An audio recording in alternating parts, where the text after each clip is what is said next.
Subscribe చేసేటప్పుడు అక్కడ ఉండే గంట సింబల్ ను ప్రెస్ చేయడం మర్చిపోవద్దు.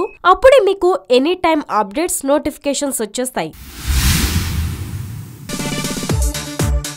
Power star Pawan Kalyan craze గురించి ప్రత్యేకంగా చెప్పాల్సిన పని లేదు. మెగా హీరోల సినిమా ఫంక్షన్ ఏదైనా పవన్ కళ్యాణ్ నామస్మరణతో అభిమానులు ఊగిపోతారు. ఇప్పుడు తాజాగా ముంబైలోని ఓ డిజిటల్ మార్కెటింగ్ ఏజెన్సీ అభిమానుల్లో పవన్ కళ్యాణ్ క్రేజ్ చూసి షాక్ గురైందట. మార్చి 24న విడుదలకు సిద్ధంగా ఉన్న కాటమరాయుడు సినిమా ప్రమోషన్ బాధ్యతలను నిర్మాత శరత్ మరార్ సదరు డిజిటల్ ఏజెన్సీకి ఇటీవల అప్పగించారు. కొద్ది రోజుల ముందు విడుదలైన కాటమరాయుడు టీజర్ గత వారం ప్రేక్షకుల ముందుకు వచ్చిన మేరా మేరా మీసం పాటకి అభిమానుల నుంచి భారీగా స్పందన రావడంతో ఏజెన్సీ ఆశ్చర్యపోయిందట. ఇప్పటి వరకు టీజర్ ను 96 లక్షల మంది వీక్షించగా పాటను 29 లక్షల మంది చూశారు. శరత్ మరార్ కి డిజిటల్ మీడియాపై మంచి అవగాహన ఉండటంతోనే ఈ ఏజెన్సీని ఎంచుకుని సినిమాని బాగా ప్రమోట్ చేసుకుంటున్నాడని ఫిల్మ్ నగర్ టాక్. డాలీ దర్శకత్వం వహించిన ఈ చిత్రంలో రెండోసారి పవన్ కళ్యాణ్ సరసన శృతి హాసన్ ఆడి పాడనుంది.